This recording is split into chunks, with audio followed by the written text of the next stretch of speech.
de ciencia ficción acerca de cómo es que como seres humanos, como individuos, como mamíferos, como vertebrados, generamos una diversidad tan enorme teniendo tan poco material genético para poder utilizar. Y para poder realizar este proceso, nosotros tenemos que primeramente generar la diversidad.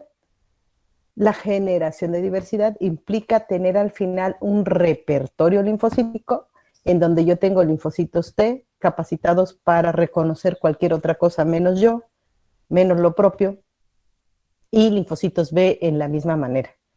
Y esto implica además que ambos expresen su receptor antigénico. Si es célula B, pues la inmunoglobulina, si es la célula T, el heterodímero alfa beta, que sabemos que puede ser gamma delta, aunque el gamma delta es más de la inmunidad innata. Y de lo que estamos hablando básicamente es de la inmunidad adaptativa.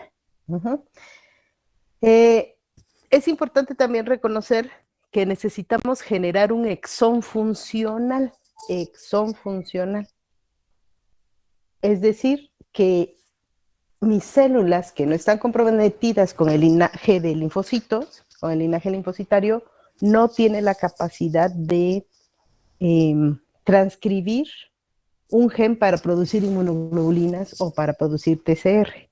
Ajá. Así que tiene que el linfocito, la célula comprometida, realizar una serie de maniobras, de estrategias, de procesos para poder generar su gen, su exón, perdón, o bueno, sí, el gen que pueda ser transducido para tener su receptor antigénico funcional. Y lo que estamos viendo aquí en pantalla es el caso de los linfocitos T. Ya agotamos, digamos, los linfocitos B, que sabemos que adquieren su competencia funcional y su receptor a nivel de la médula ósea. Y sabemos que los linfocitos T tienen que migrar al timo para llevar a cabo esta función. Aquí lo que vemos es la oleada, la llegada de estos prolinfocitos que se van a comprometer con ser linfocitos T. Y en un inicio, lo primero que recombinan y expresan es el receptor gamma delta. De ellos no se sabe bien a bien los eventos de selección, qué es lo que sucede. Lo que sabemos es que es el primer TCR que se expresa a nivel del timo y posteriormente se va probablemente a llevar sus eventos de selección a otro lugar. No lo hacen a nivel del timo. De los que sí conocemos son los linfocitos T gamma delta, que al final, después de estos procesos en los cuales yo expando o prolifero todas estas células inmaduras que se están comprometiendo con ser linfocitos T, pasan por estos procesos de selección positiva, a través del cual se transforman en linfocitos CD4 o CD8 viniendo de un doble positivo. Entonces aquí lo que vemos son rearreglos de gamma delta y empiezan los rearreglos de la cadena beta y aquí ya hay rearreglos de la cadena alfa para formar al linfocito T con su TCR alfa beta. No es como así de tenemos que aprendérnoslos, pero pues es importante que sepan todos los procesos que pasan estos linfocitos para llegar a ser células funcionales. Entonces entran como dobles negativos y referente a qué los llamo dobles negativos, pues a la expresión de CD4 y CD8. Dobles negativos en un estado 1, dobles negativos en un estado 2, van sufriendo diferencias fenotípicas, dobles negativos en el estado 3, que son los que se van a transformar en linfocitos T gamma delta, los cuales aparentemente no sabemos, se van a pasar sus procesos de selección positiva a nivel del epidermis, epitelio uterino, a nivel del el intestino delgado. Pero los que se quedan, estos que son de estadio 4, dobles negativos de estadio 4, ahora sí se van a transformar en estas células pro-T, que se transformarán en pre-T, para al final transformarse en dobles positivos. Y estos dobles positivos van a transformarse en linfocitos TCD4 o linfocitos TCD8 que poblarán los órganos linfoides secundarios que conocemos, no solamente ganglios, sino también vaso y también el intestino delgado.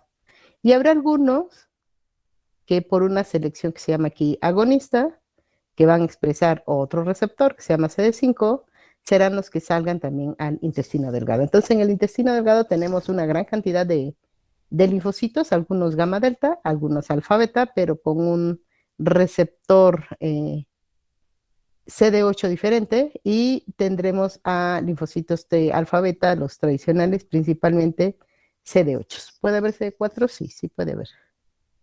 Muy bien. Y aquí vemos los días de gestación, la expresión de células o el porcentaje de células CD3.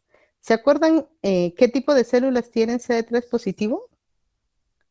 O cuando yo veo células que las marco con el anticuerpo anti-CD3 y lo expresan, ¿de qué tipo de células estoy hablando? Sí, adelante, Katia, por favor. Linfocitos T. Ajá, linfocitos T. Entonces aquí estoy viendo a todos los linfocitos T. En este caso estoy viendo timocitos, pero como ya se comprometieron para hacer test, ya expresan el CD3. Y lo primero que vemos es que la mayoría de linfocitos T en los primeros días de gestación son linfocitos gamma delta. Eso quiere decir que rearreglaron el receptor gamma delta. Estos, como salen del timo, pues disminuyen en cantidad en el timo. Y más tardíamente, a las 16 días de gestación, empieza a ser poblado el timo con linfocitos T alfa beta. Ajá. Entonces, lo primero que se expresa es el TCR gamma delta y posteriormente el alfa beta, que gana gran proporción dentro del timo. Muy bien. No sé si han visto imágenes como esta. ¿Alguien pudiera decirme de qué se trata? ¿En dónde las han visto? ¿O no, nunca han visto ese tipo de imágenes?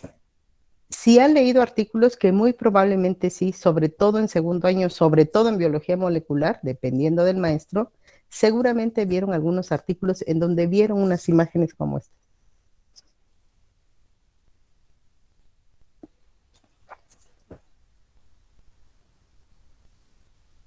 Nadie.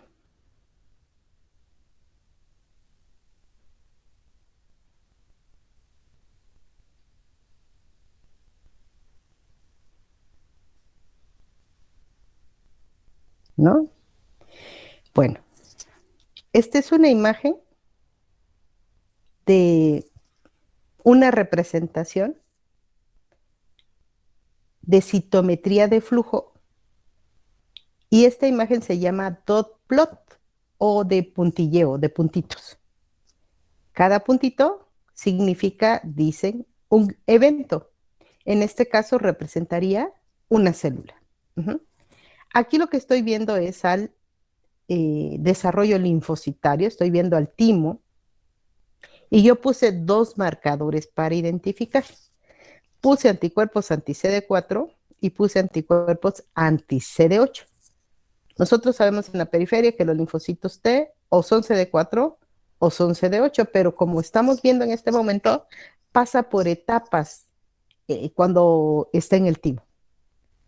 Estos células que se comprometen con ser linfocitos T ingresan al timo como dobles negativos, o sea, no expresan ni CD4 ni CD8. Todo lo que se contiene en este cuadrante inferior izquierdo son dobles negativos. No hay expresión de CD8, no hay expresión de CD4. Todo lo que se concentra en el cuadrante superior derecho son dobles positivos, o sea, expresan tanto CD8 como CD4. Y si ustedes ven, estas células comprenden aproximadamente el 80% de las células que tengo dentro del timo. En el ángulo superior izquierdo, yo veo a las células que solo expresan CD4, y en el ángulo inferior derecho, solo las células que expresan CD8. Entonces mis células ingresan como dobles negativos, después de que pasan los procesos de rearreglo, pueden expresar, aparte del TCR, tanto CD4 como CD8, son la mayor cantidad, es un estado muy importante para la tolerancia, el fenómeno de tolerancia central recae aquí en el doble positivo, para ya transformarse o en CD4 o en CD8. que aquí en el timo representan 12 y 5% respectivamente, CD4 y CD8. Y si ustedes ven, más o menos guardan una proporción de 2:1, como sucede en la periferia.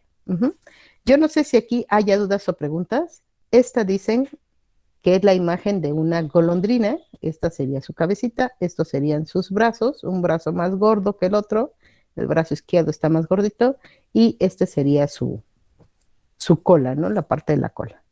No sé si ahí haya dudas o preguntas acerca de la representación. Cada puntilleo sería una célula.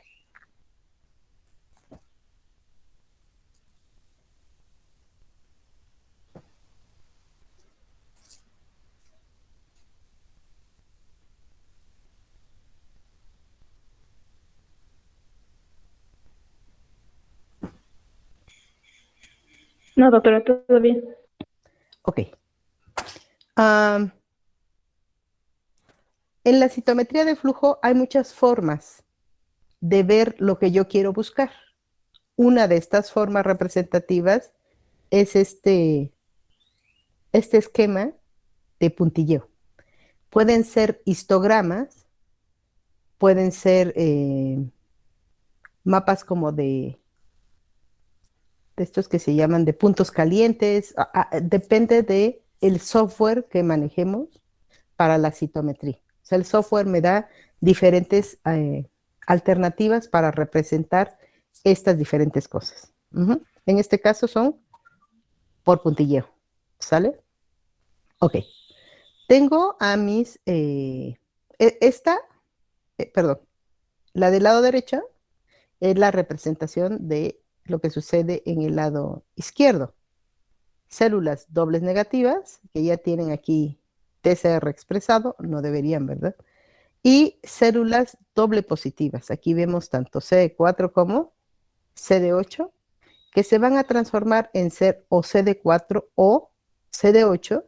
Sin embargo, aquí lo que están mencionando es que hay células que no expresan una cantidad elevadísima de CD4, sino que además del CD4 todavía van a expresar un poquito de CD8, por eso no están completamente en el lado izquierdo y no están completamente en el lado derecho, porque si bien expresan CD4, también expresan un poquito de CD8, a diferencia de acá que vemos al menos dos y aquí nada más hay uno.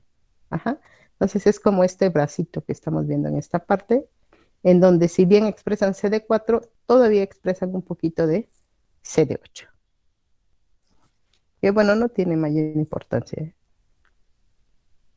¿Por qué es importante pues saber todo esto? Porque resulta que pueden existir problemas genéticos a lo largo de estos procesos de maduración. Y estos problemas genéticos que pudieran existir me pueden llevar a que este individuo no pueda vivir más allá de la infancia temprana, o que más adelante tenga problemas, ¿no? O toda la etapa lactante tenga problemas de deficiencia de la inmunidad adaptativa. Eh, las deficiencias pueden suceder muy tempranamente por deficiencia de unas enzimas, como la que se llama ADA, de adenosina deaminasa, o PNP, purina, se me olvidó, pero este tiene que ver con las purinas. El chiste es que estas enzimas me ayudan a metabolizar los ácidos nucleicos para que la célula no se quede con residuos que puedan ser tóxicos y las elimine. Estas deficiencias de estas enzimas suceden muy tempranamente, o sea que no permiten a la célula tallo pasar a ser célula pro o pre, y por lo tanto tenemos algo que se llama inmunodeficiencia combinada grave o severa, SCID por sus siglas en inglés, y esta inmunodeficiencia no va a tener al final linfocitos T y B funcionales, o sea, son niños que van a ser fácilmente infectados, ¿sale? Estas deficiencias de estas enzimas también pueden actuar en los estadios pro para pasar al pre por la misma circunstancia. Entonces, o los arresta o detiene muy tempranamente o un poquito más tardío, pero bueno, al final el efecto es el mismo, no voy a tener linfocitos B ni linfocitos T. Tenemos la deficiencia de Rag, ¿se acuerdan de Rag? ¿Qué cosa hacía?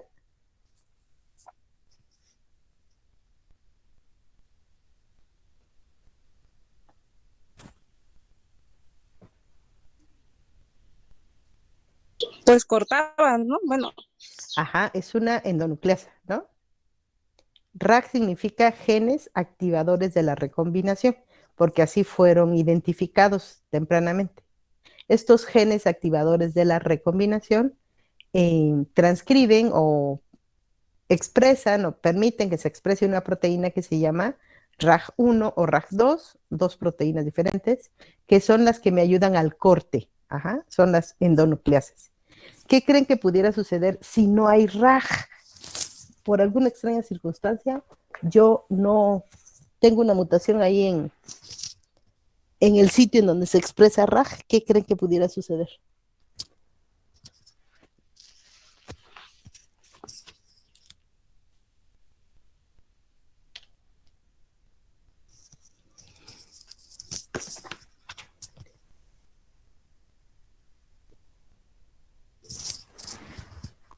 Dayane y luego Mitzi, porfa.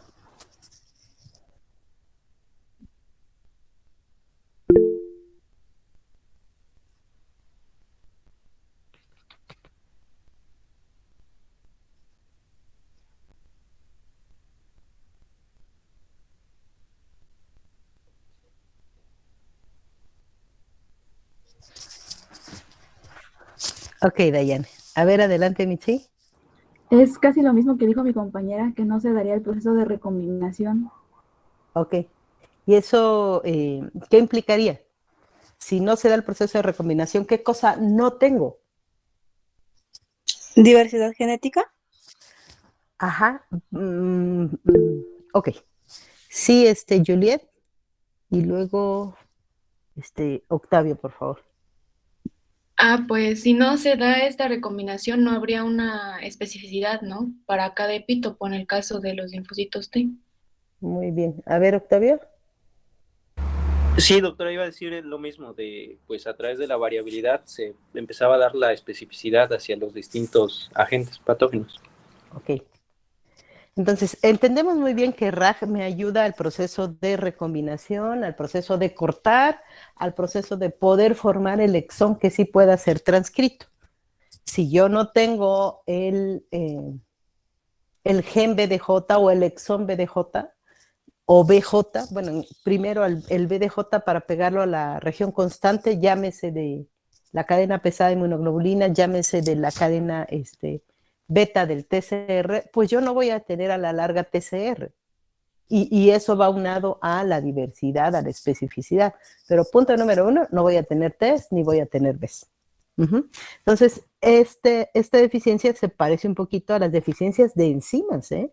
Se parece, no existe este gen, no existe esta proteína, no puedo recombinar y por lo tanto, pues no paso nada más del estado pro, en donde todavía no recombino mi material genético, al estado pre, en donde yo ya lo recombiné y ya tengo una de las dos cadenas del receptor. Ajá.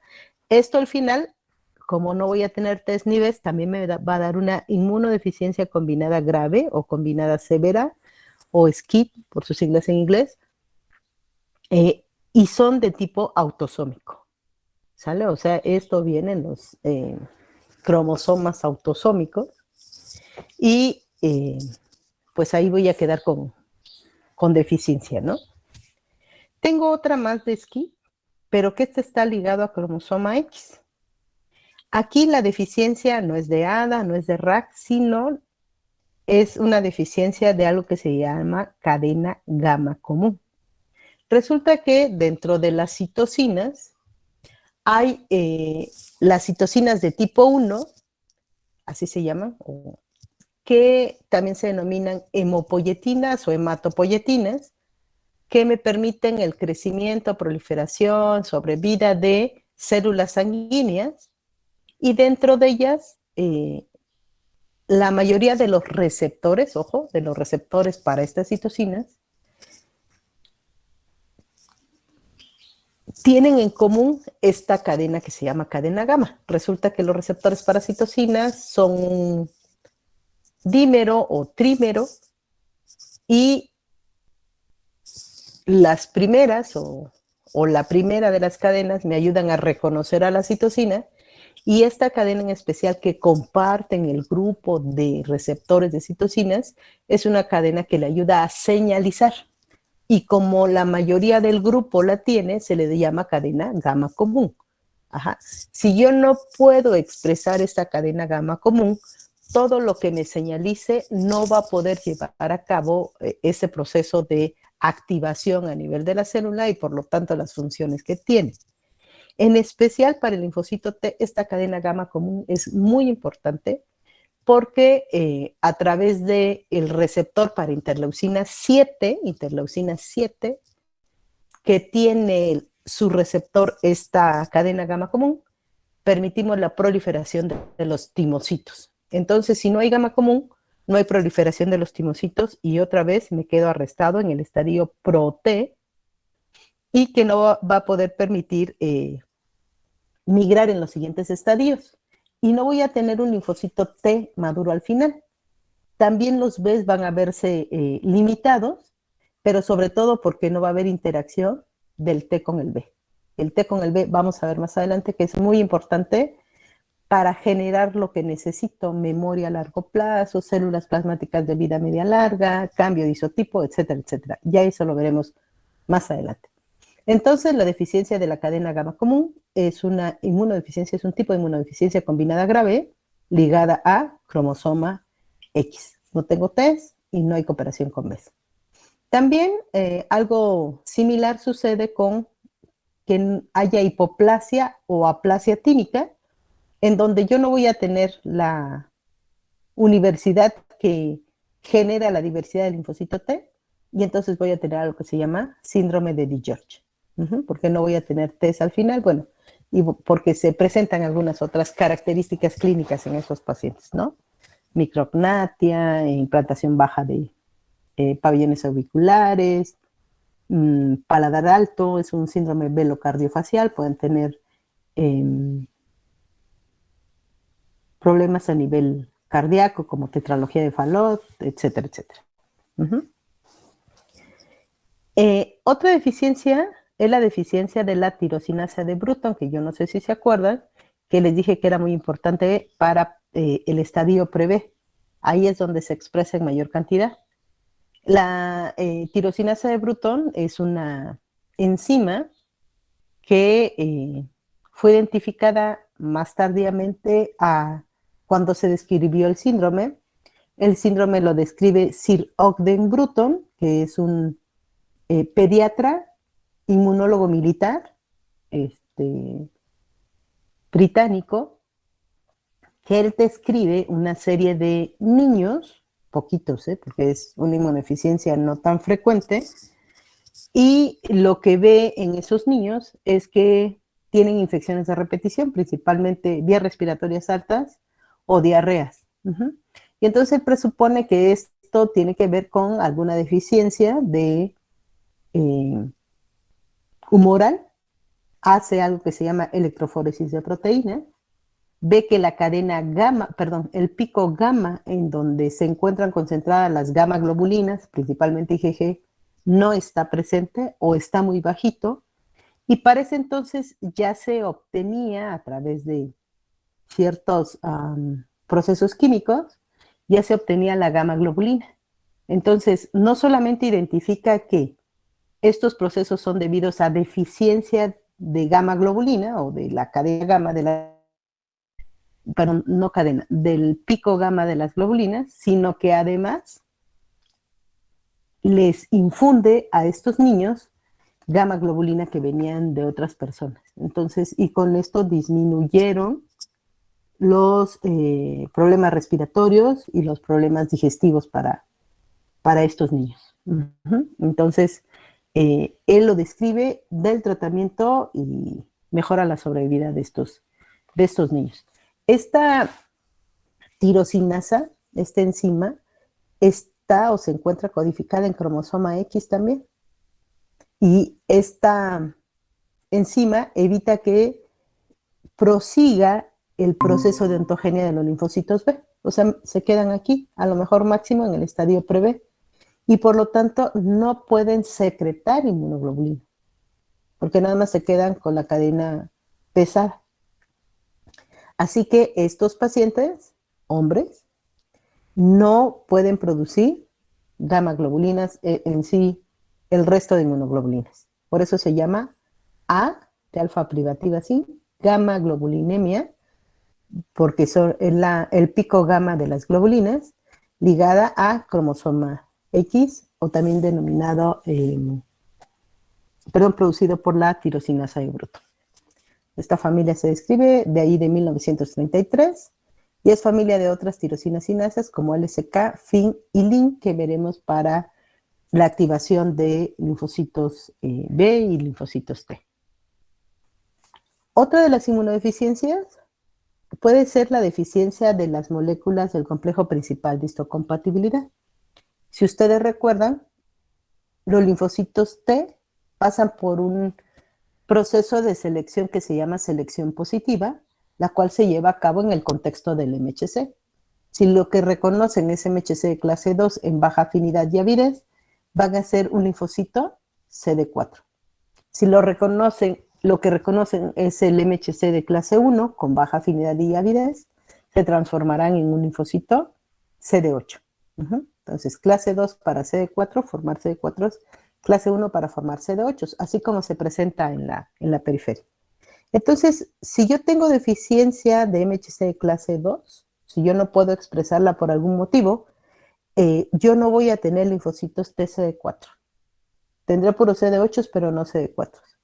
Y viceversa, si lo que yo tengo es deficiencia de TAP1 y TAP2, si ustedes recuerdan, son proteínas asociadas al transporte de péptidos que permiten la entrada del péptido del citosol que se acaba de formar a través del protesoma al retículo endoplásmico.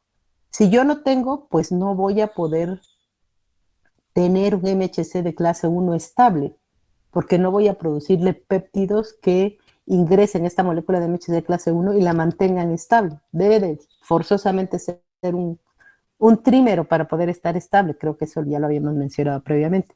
Entonces, si yo no tengo TAP1 y TAP2, no voy a tener MHC de clase 1 y por lo tanto no voy a tener linfocitos TSD8. Entonces, son algunas de las inmunodeficiencias, que no las únicas, primarias se llaman, que se presentan por una alteración dentro de este proceso de ontogenia. No sé si haya dudas o preguntas antes de avanzar.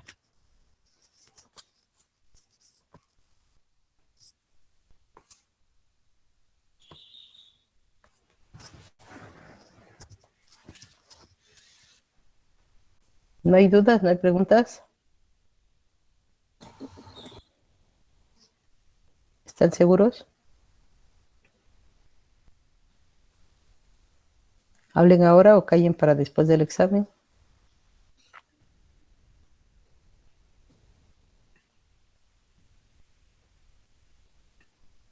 No, doctora. ¿No? Muy bien.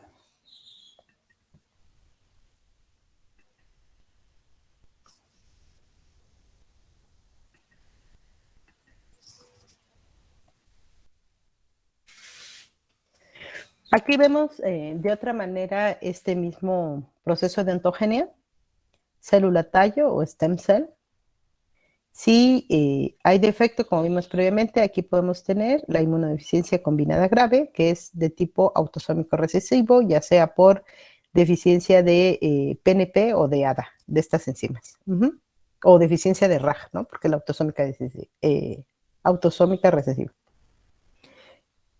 Si este stem cell pasa a ser progenitor linfoide, es posible que yo tenga una inmunodeficiencia combinada grave ligada a X, que afecta más el brazo de las células T, porque yo no puedo expresar la cadena gamma común, que la cadena gamma común está dentro del receptor para interleucina 7, como para otros receptores de otras citocinas, pero es muy importante porque le ayuda en el proceso de señalización. Interleucina 7 es muy importante para el desarrollo de los tinocitos. Interleucina 7. Y entonces, si tengo defecto, esto seguro está ligado a X y esto es parte de la inmunodeficiencia combinada grave ligada a cromosoma X. Deficiencia del MHC clase 1, no voy a tener células nada más que tienen CD4 positivo. Deficiencia de MHC clase 2, va a tener defectos en células, en la expresión de células CD4, tendré muchas células con CD8. Y en la gamma globulinemia ligada a X, yo no puedo progresar del estadio pre-B, ahí me quedo con la tirosinasa de Bruto. Hay otro síndrome que ese también es autosómico, ese ya lo iremos viendo posteriormente, perdón, no es autosómico, está ligado al cromosoma X. Ya no es completamente el desarrollo, sino ya es cuando el linfocito B va a empezar a hacer cambios de isotipo. Es posible que no lo logre por deficiencia del ligando de CD40, y eso lo veremos más adelante. Y este proceso va a ser un síndrome de hiper-IgM porque nada más voy a expresar o voy a secretar IgM, IgM, y nunca voy a poder hacer el cambio de isotipo a cualquiera de los otros isotipos conocidos de inmunoglobulinas, IgG, IgA o IgE. ¿Dudas hay?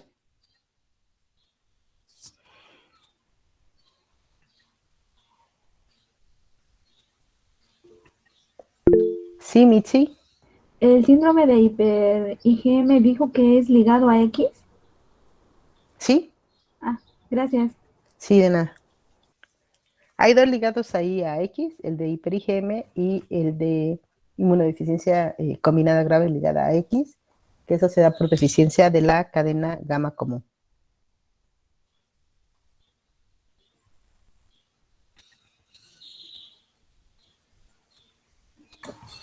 Doctora, Fátima, dime.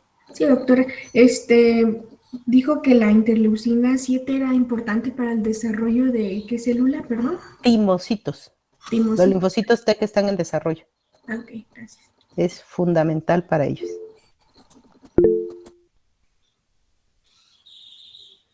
¿Alguien más?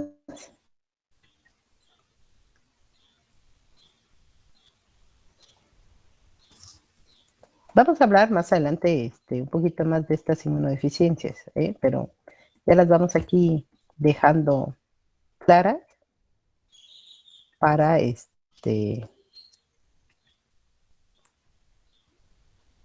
para ver si no nos olvidamos de ello.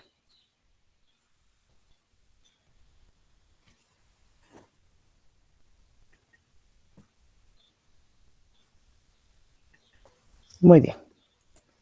Bueno, ¿y esto qué tiene que ver con lo que nosotros trabajamos como clínicos?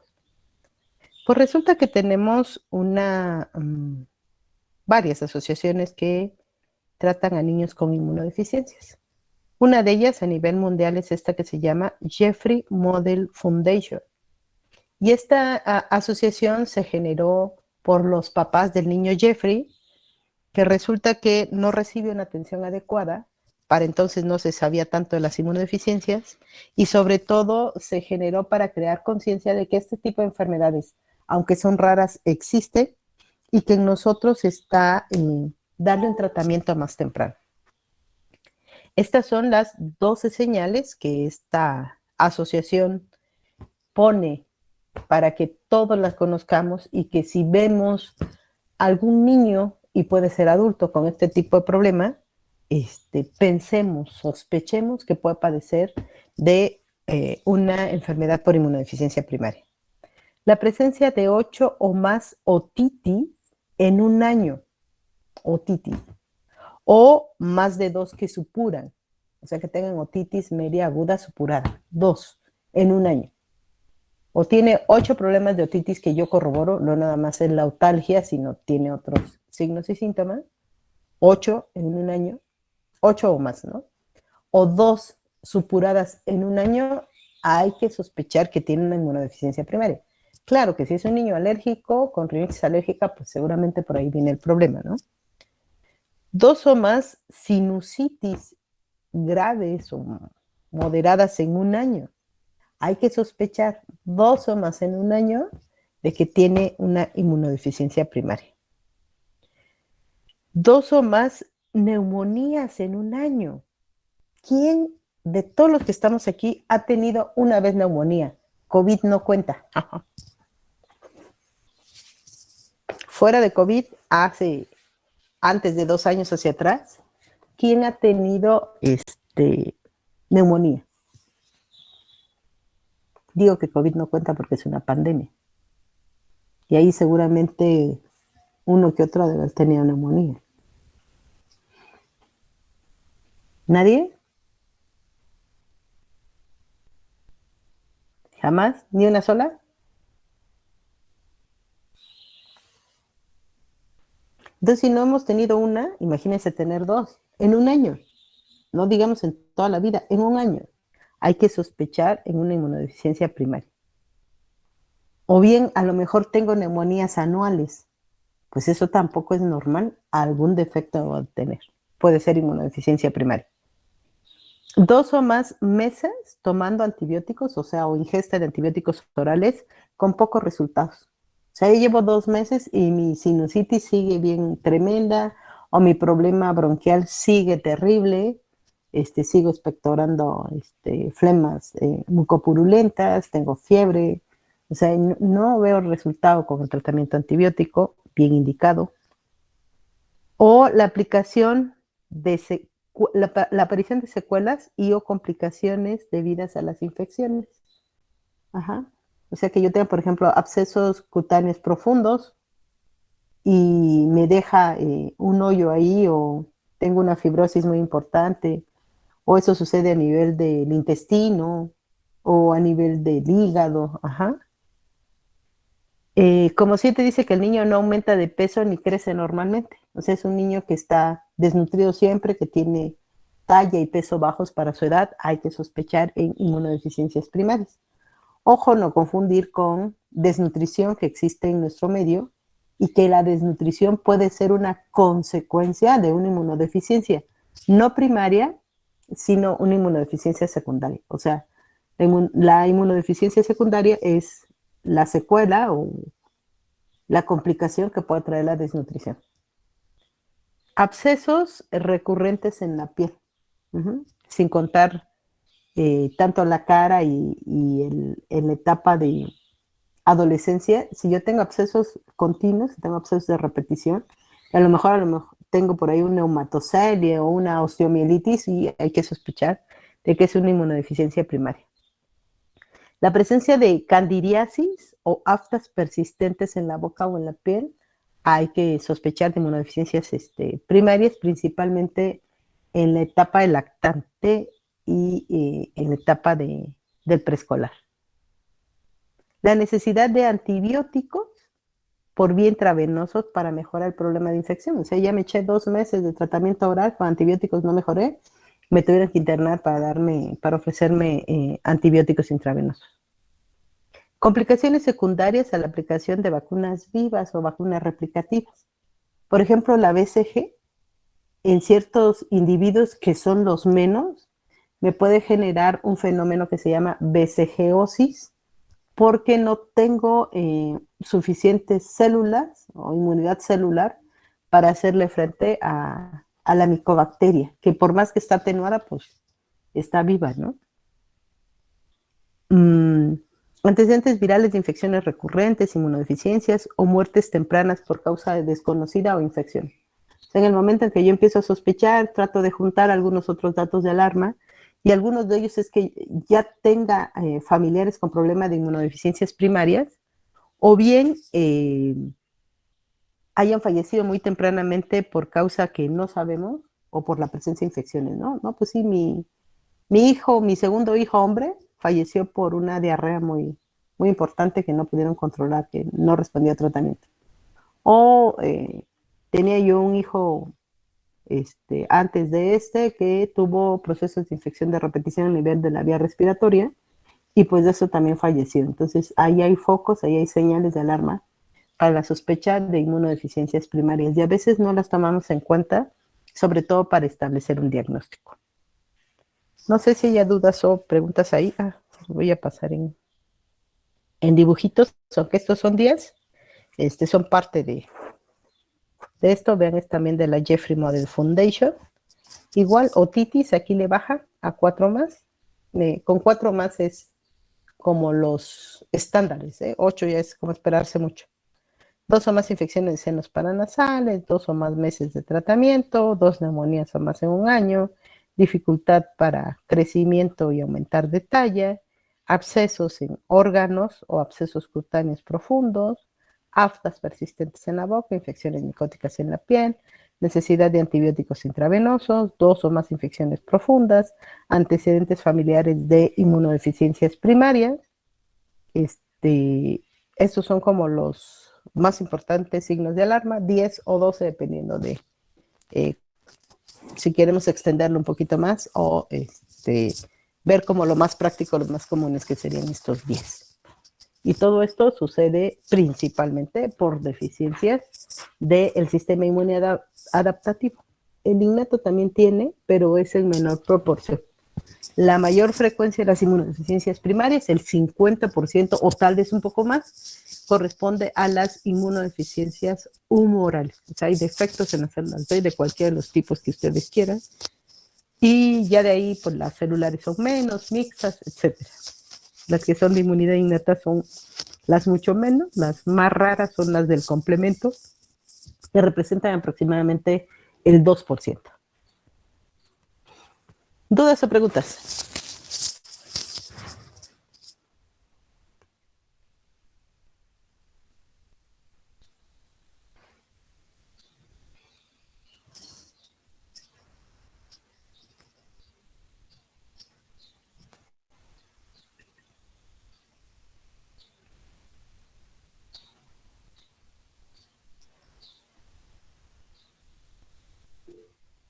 Sí, Dayan.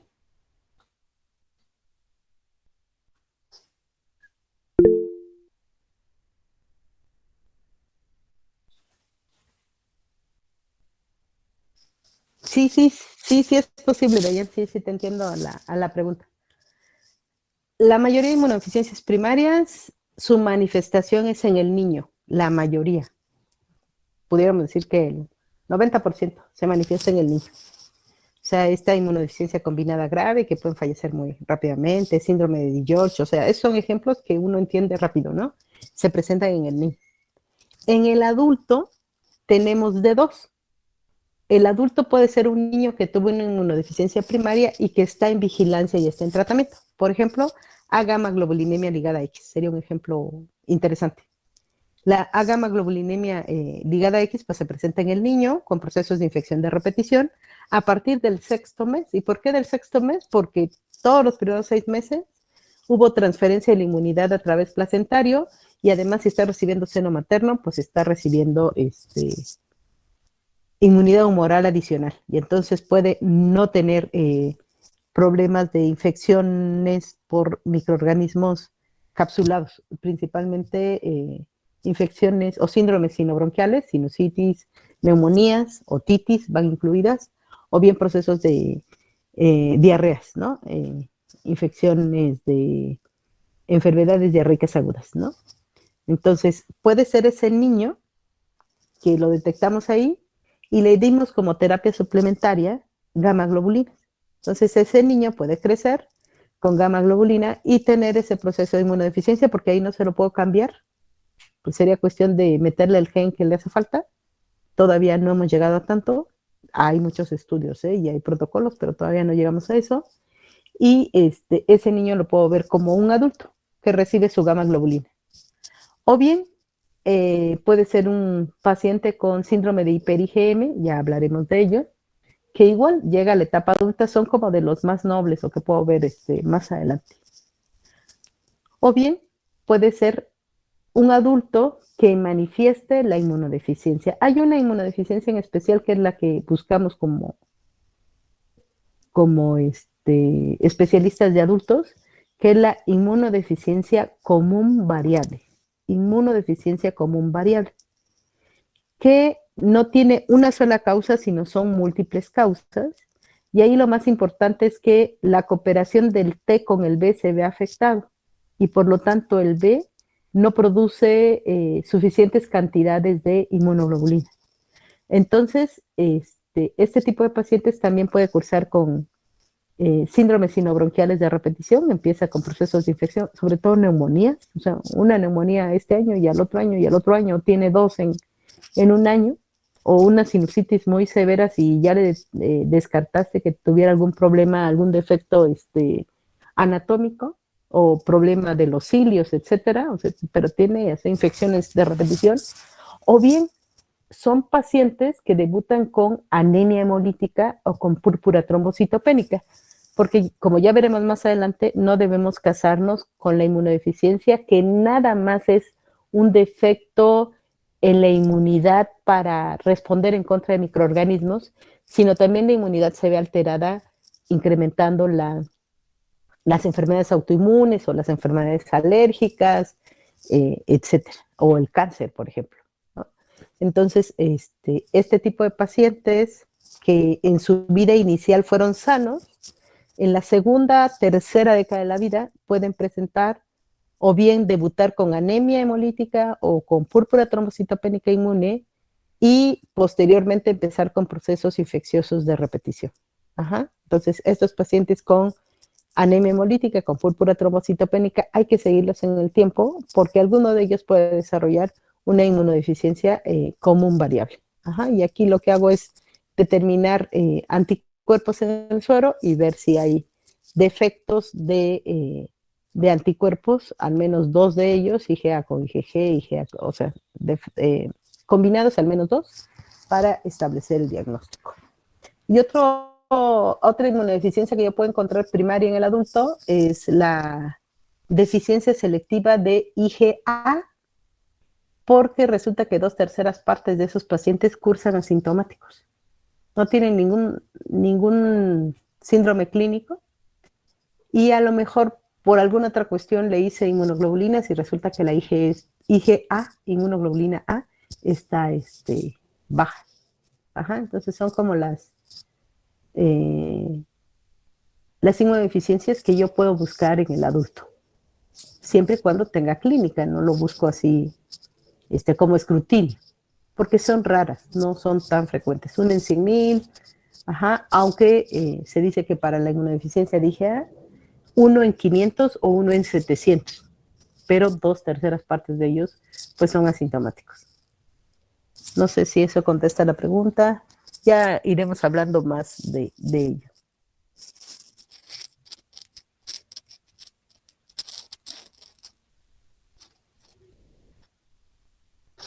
Ustedes pueden entrar ahí a la Jeffrey Model Foundation, así búsquenlo en el Google y pueden ver los diferentes afiches que tienen, los diferentes servicios que prestan, porque también ayudan a hacer el diagnóstico de estos pacientes. Estoy tratando de ver si no se ve ahí el... No. Nos dice que estos signos de alarma fueron elaborados por el Comité Asesor Médico de la Fundación Jeffrey Model Foundation y se recomienda la consulta por un experto en inmunodeficiencias primarias. Se recomienda acudir, ¿no? No vivamente. Bueno. No sé si haya más dudas o preguntas.